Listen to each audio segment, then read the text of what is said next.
ആ വാ മോളെ. മോളെന്താ അന്ന് പോയിട്ട് പിന്നീട് ഇങ്ങോട്ട് ഇറങ്ങാഞ്ഞേ? എന്തിനാ വെറുതെ എപ്പോഴും വരുന്നേ? എന്തെങ്കിലും ആവശ്യമുണ്ടെങ്കിൽ മാത്രം വന്നാ പോരെ. അത് ശരിയാ.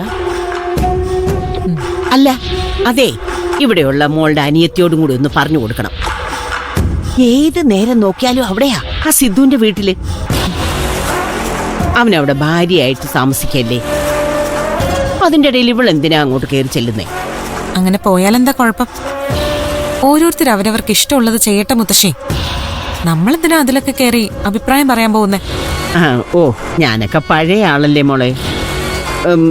ഈ ഓരോരുത്തർ കാണിക്കുന്ന തോന്നിയാസങ്ങൾ കാണുമ്പോഴേ അഭിപ്രായം അങ്ങ് പറഞ്ഞു പോവും. അല്ല, മോളെന്തിനാ ഇപ്പൊ വന്നത്? എനിക്ക് ദേവിക ഒന്ന് കാണണം. എന്തിനാ മോളെ? അത് ഞാൻ ദേവികയോട് പറഞ്ഞ പോരെ മുത്തശ്ശി? അതെന്താ എന്നോട് പറഞ്ഞാല്? ഓ, രഹസ്യം വല്ലതുമാണോ? അതെ, രഹസ്യമാണ്. ഈ വീട്ടിലുള്ള ആളുകൾക്ക് പണ്ട് രഹസ്യങ്ങളൊന്നും ഇല്ലായിരുന്നു. നിന്റെ അനിയത്തി വന്ന് എപ്പ ഇവിടെ കാലുകുത്തിയോ അപ്പ തുടങ്ങി രഹസ്യങ്ങള്. അതോടെ വീട് നശിക്കാനും തുടങ്ങി. ഇപ്പൊ ഇവിടെ ഉള്ളവരുടെ എണ്ണം കുറഞ്ഞ് ഞാനും എന്റെ മോനും മാത്രമായി. ഇനി എപ്പോഴാണാവോ എന്റെ അവസാനം? മുത്തശ്ശി, മനസ്സ് നന്നായിരിക്കണം. അല്ലെങ്കിൽ ഇങ്ങനെയൊക്കെ ഓരോന്ന് തോന്നും. എന്റെ അനിയത്തെക്കുറിച്ച് എനിക്ക് നന്നായിട്ട് അറിയാം. ഞങ്ങളുടെ കുടുംബത്തില് സ്വഭാവത്തിന്റെ കാര്യത്തിൽ അവളോളം നല്ലൊരു വ്യക്തി വേറെ ഇല്ല. അത് പണ്ടും അതെ, ഇപ്പോഴും അതെ, നാളെയും അങ്ങനെ തന്നെ ആയിരിക്കും. ചേച്ചി, എന്താ വന്ന കാലത്ത് തന്നെ നിന്നാളഞ്ഞ? ഞാനും മുത്തശ്ശിയും തമ്മില് പഴയ കാര്യങ്ങളൊക്കെ സംസാരിക്കായിരുന്നു. അതെ അതെ, ഈ രാമായണത്തിലെ കഥയെ ചർച്ച ചെയ്യായിരുന്നു. ഒടുക്കം കഥ മുഴുവൻ കേട്ടതിന് ശേഷം ഇവള് ചോദിക്കുക ഈ രാമൻ സീതയുടെ ആരാണെന്ന്. എന്നിട്ട് മുത്തശ്ശി എന്താ പറഞ്ഞ? അമ്മാവനാണെന്ന്. അല്ലേ മോളെ? അതെ, ചികിത്സിക്കാറായിട്ടുണ്ട്. ഇപ്പൊ കൊണ്ടുപോയാ നടത്തിക്കൊണ്ടുപോവാ. നിങ്ങൾ സംസാരിക്കേ, നിനക്കും പറഞ്ഞുതരാൻ കഥ.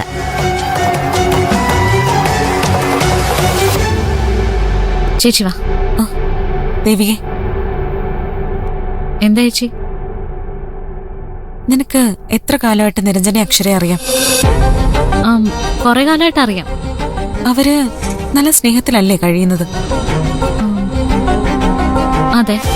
പണ്ടും ഇങ്ങനെയൊക്കെ തന്നെ ആയിരുന്നോ? അതോ അവർക്കിടയിൽ വഴക്കായിരുന്നോ? ആദ്യകാലത്തൊക്കെ വഴക്കുണ്ടായിരുന്നു. എന്തായിരുന്നു ആ വഴക്കിന് കാരണം? കാരണം അതെന്താണെന്നൊന്നും എനിക്ക് കൃത്യമായിട്ട് അറിയില്ല. അക്ഷര മാഡത്തിന് നിരഞ്ജൻ ഡോക്ടറെ ഇഷ്ടമല്ലായിരുന്നു, അങ്ങനെ എനിക്ക് തോന്നിയിട്ടുള്ളത്. ആരെയും അങ്ങനെ അംഗീകരിക്കാത്തൊരു പ്രകൃതമായിരുന്നു അക്ഷര മാഡത്തിന്റെ. ആരെയും അനുസരിക്കുകയില്ലായിരുന്നു. അപ്പോ ഇഷ്ടമില്ലാതെയാണോ അവര് കല്യാണം കഴിച്ചത്?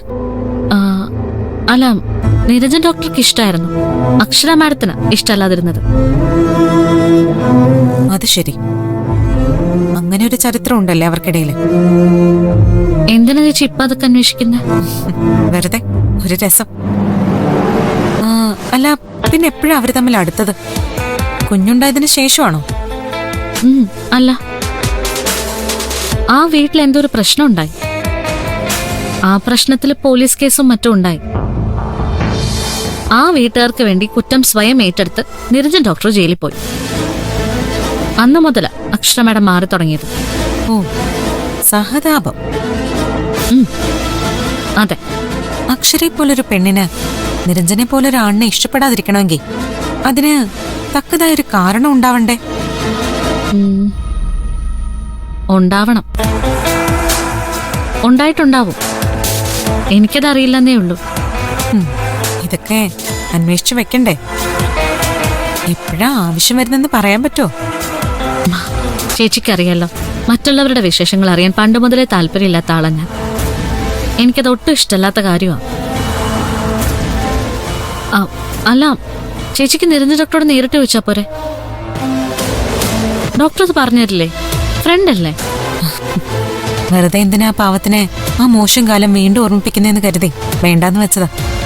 സാരമില്ല, ഞാൻ കണ്ടുപിടിച്ചോളാം. ഒരു സത്യം നീ മനസ്സിലാക്കിക്കോ ദേവികെ,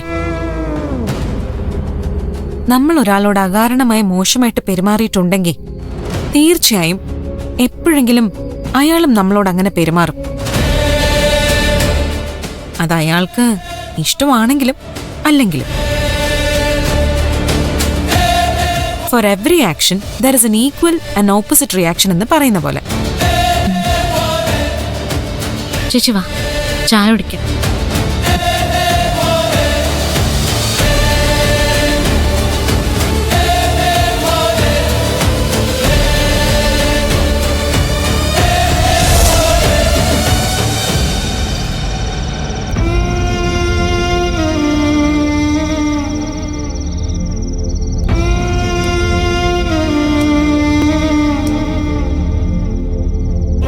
എന്താ, നിനക്ക് കിടക്കാറായില്ലേ? കിടക്കണം. നിരഞ്ജനെന്ന് വരുവോ അതോ? അറിയില്ല. ഈ പോക്കിങ്ങനെ വിട്ടാൽ ശരിയാവില്ല. ഞാൻ ചില പ്രധാനപ്പെട്ട തീരുമാനങ്ങൾ എടുക്കാൻ പോവാ. അതിന് എന്റെ മോള് ഡാഡിയുടെ കൂടെ നിൽക്കണം. ആദ്യം തീരുമാനങ്ങൾ എന്താണെന്ന് പറ, എന്നിട്ട് പറയാം ഞാൻ ഒപ്പം നിൽക്കോ ഇല്ലയോ എന്ന്. നിനക്കെന്താ, എന്നെ വിശ്വാസമില്ലേ? എനിക്കിപ്പോ ആരെയും വിശ്വാസമില്ല, ഈ എന്നെ പോലും. തരം കിട്ടിയ എല്ലാരും ചതിക്കും. അതാ ഞാനിപ്പോ പഠിച്ച പാഠം. ഞാൻ നിന്റെ ഡാഡിയാണ്. നിനക്ക് ദോഷം വരുന്ന ഒന്നും ഞാൻ ചെയ്യില്ല. ഇത് തന്നെയാ അദ്ദേഹത്തിനെ കുറിച്ച് ഞാൻ വിചാരിച്ചിരുന്നത്. നിരഞ്ജനല്ല ഈ ജയശങ്കർ. അക്കാര്യത്തിൽ നമ്മളെ തമ്മിലൊരു തർക്കം വേണ്ട. മാലിനിയുമായുള്ള ബന്ധം അവസാനിപ്പിച്ച് അദ്ദേഹം തിരിച്ചു വരണമെന്ന് ഡാഡിയെ പോലെ ഞാനും ആഗ്രഹിക്കുന്നുണ്ട്. അത് പക്ഷെ എങ്ങനെ നടത്തിയെടുക്കുമെന്ന് അറിയാത്തത്. വഴക്കുണ്ടാക്കി ബലമായിട്ട് അദ്ദേഹത്തെ പറിച്ചെടുക്കാൻ ഞാൻ എന്തായാലും ഉദ്ദേശിക്കുന്നില്ല. അങ്ങനെ ചെയ്തിട്ട് പ്രയോജനമുണ്ടെന്ന് ഞാൻ കരുതുന്നുമില്ല. ചെയ്യുന്നത് തെറ്റാണെന്ന് അദ്ദേഹത്തിന് തന്നെ ബോധ്യപ്പെടണം.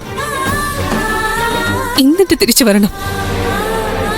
എങ്കിലേ എനിക്ക് എന്റെ പഴയ ഭർത്താവിനെ തിരിച്ചു കിട്ടും. എനിക്ക് വേണ്ടതും അങ്ങനെ ഒരു നിരഞ്ജനയാ. മോളെ, ലക്ഷ്യമാണ് പ്രധാനം. ലക്ഷ്യം മാർഗത്തെ സാധൂകരിച്ചുകൊള്ളൂ. മാർഗവും പ്രധാനം തന്നെയാ ഡാഡി. നല്ല വഴിക്ക് നേടുന്നതിനെ നിലനിൽപ്പുള്ളൂ. അല്ലെങ്കിൽ എന്റെ ജീവിതം പോലെ ആകുമല്ല.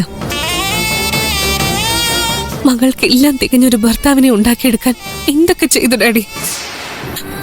വഴിവിട്ട പലതും ചെയ്തു, അതിലൊക്കെ വിജയിക്കുകയും ചെയ്തു. പക്ഷെ ആ വിജയം നിലനിർത്താൻ ഡാഡിക്ക് പറ്റിയോ? സത്യത്തില് ഡാഡി ജയിക്കായിരുന്നില്ല, തോൽക്കായിരുന്നു എന്ന് ഇപ്പൊ മനസ്സിലായില്ലേ? അതുകൊണ്ടാണ് ഞാൻ പറയുന്നത്. അദ്ദേഹത്തെ വേദനിപ്പിച്ച് എനിക്ക് ഒന്നും നേടണ്ട. നേടിയാലും അത് നിലനിൽക്കില്ല. അപ്പോ നിരഞ്ജൻ എന്ത് വേണമെങ്കിലും ചെയ്തിട്ടെന്നാണ് നീ പറയുന്നത്? ആ മാലിന്യമായിട്ടുള്ള നിരഞ്ജന്റെ ബന്ധം ഓരോ ദിവസം കഴിയുന്തോറും മുറുകി മുറുകി വരികയാണ്. അത് അവസാനിപ്പിക്കണം, അല്ലെങ്കിൽ അപകടമാണ്. ഇപ്പോൾ നീ അനുഭവിക്കുന്നതിനേക്കാൾ വലിയ വേദന അപ്പോൾ നിനക്ക് അനുഭവിക്കേണ്ടി വരും. ഞാനിപ്പോ വിധിയിൽ വിശ്വസിക്കുന്നുണ്ട് ഡാഡി. എന്റെ തലയിൽ വരച്ചത് എന്താണോ അതെനിക്ക് മായ്ക്കാൻ പറ്റത്തില്ല.